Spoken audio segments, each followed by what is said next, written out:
Aqui é Rodrigo para falar no vídeo de hoje de um personagem muito talentoso, um líder carismático, mas às vezes meio metido, meio prepotente e que se nega a ser adulto. Não é o Neymar. Hoje nós vamos falar de Peter Pan.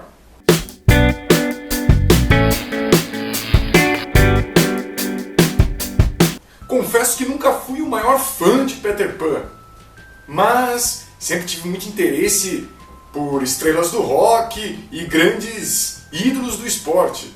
E, consequentemente, por aquilo que muitos chamam de complexo de Peter Pan, que é quando essas pessoas se recusam a envelhecer, e talvez por isso muitos deles envelheçam tão mal. Mas o que acontece é que uma vez eu estava lendo sobre o autor de Peter Pan, o senhor James Matthew Barrie, e descobri que ele teve um irmão que morreu muito jovem. E a memória desse irmão ficou para sempre gravada na sua cabeça como uma criança. É possível que daí tenha saído a sua ideia para escrever o seu personagem mais famoso, o Peter Pan.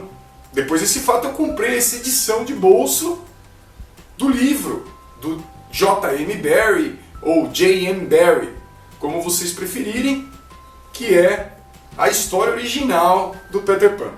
E como muitas dessas histórias, da mesma forma que aconteceu com o escritor do Peter Pan com seu irmão mais novo, muitas dessas histórias acabam ficando gravadas na nossa memória em forma das animações ou dos desenhos que foram feitos a partir do livro. E na verdade, muito do que é do original acaba passando desapercebido. Por isso eu também tenho sempre uma curiosidade em conhecer o texto original que deu origem, ao personagem, a esses personagens que ficaram gravados na nossa memória. Aliás, esse assunto é mais ou menos alguma coisa que eu já comentei aqui no canal sobre contos de fadas e como nas suas versões originais eles são cheios de sangue, violência e às vezes tem muito pouco a ver com aquelas versões idílicas da Disney. De alguma forma, o texto do Peter Pan também surpreende em sua versão original. Embora seja um livro de fantasia, o livro começa com uma dura realidade, que é a história da família Darling, uma família da Inglaterra comum que tem muito pouco dinheiro e muitas bocas para alimentar e o desafio de educar os seus filhos. Por sua vez, as crianças que não têm muita noção dessa realidade são livres para sonhar e vão sempre, por meio das histórias que a mãe deles, a senhora Darling, conta, eles vão sempre sonhando com Peter Pan, até que um belo dia ele aparece na janela da casa e as crianças vão parar na Terra do Nunca.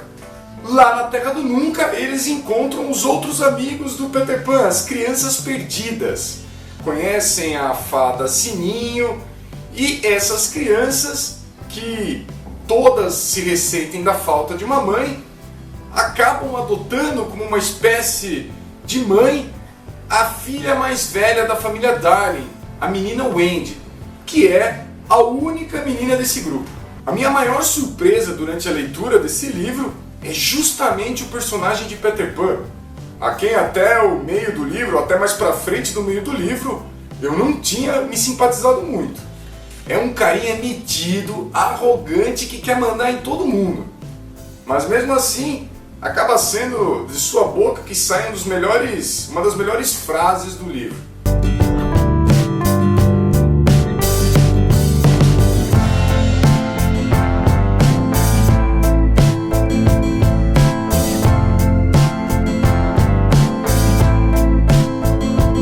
Outra personagem que me assustou um pouco foi a fada Sininho, que embora seja toda meiga e toda delicada, logo no início ela já arma uma trama para matar a Wendy.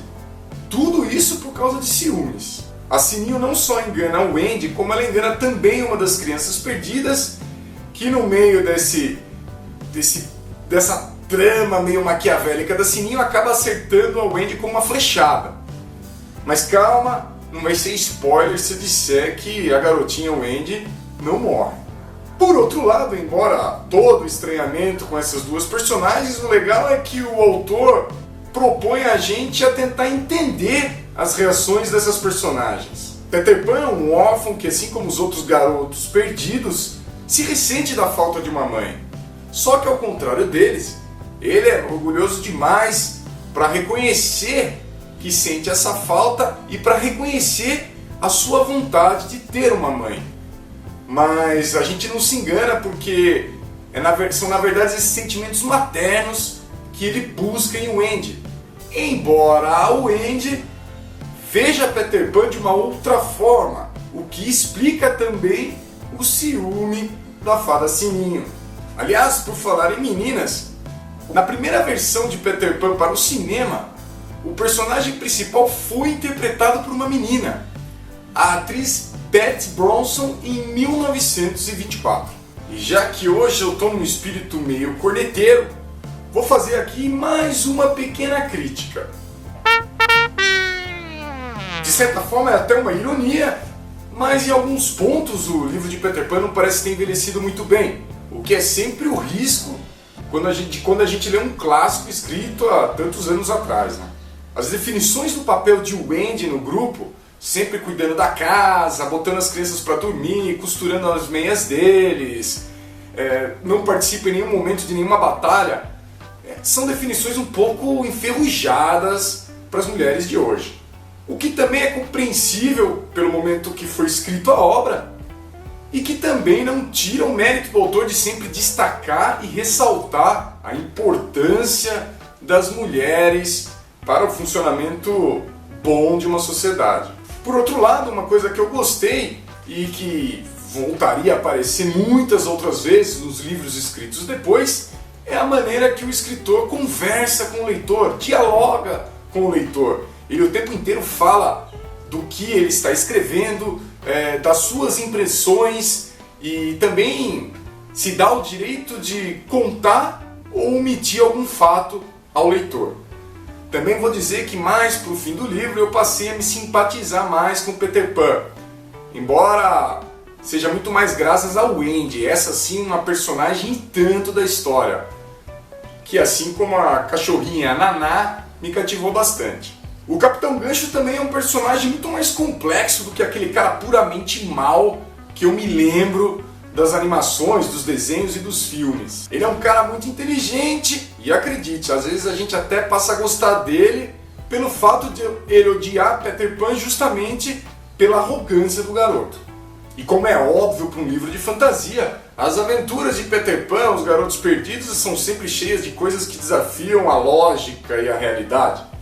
Mas nem por isso diminui o mérito da criatividade do escritor. E um dos fatos engraçados que o escritor conta é o crocodilo que, numa luta entre o Capitão Gancho e o Peter Pan, devora a mão do Capitão Gancho com o seu relógio. Então o crocodilo passa toda a história querendo finalizar o seu banquete, que é o Capitão Gancho, e o Capitão Gancho, por sua vez, passa a história fugindo do crocodilo, sempre ouvindo o tic-tac do relógio que está no estômago do animal. No fim das contas, Perry consegue criar uma leitura agradável, principalmente para quem tem interesse em contar histórias para suas crianças, uma leitura capaz de esvaziar a nossa mente da dura realidade em que vivemos. Então é isso, eu vou ficando por aqui. Deixe o seu joia, comente se você gostou ou não gostou, sugira livros, ou então apenas comente dizendo se você acredita ou não em fadas. Se você é novo no canal, se inscreva. Curta também, siga também o Cultbook no Instagram. Eu vou ficando por aqui, valeu e até a próxima.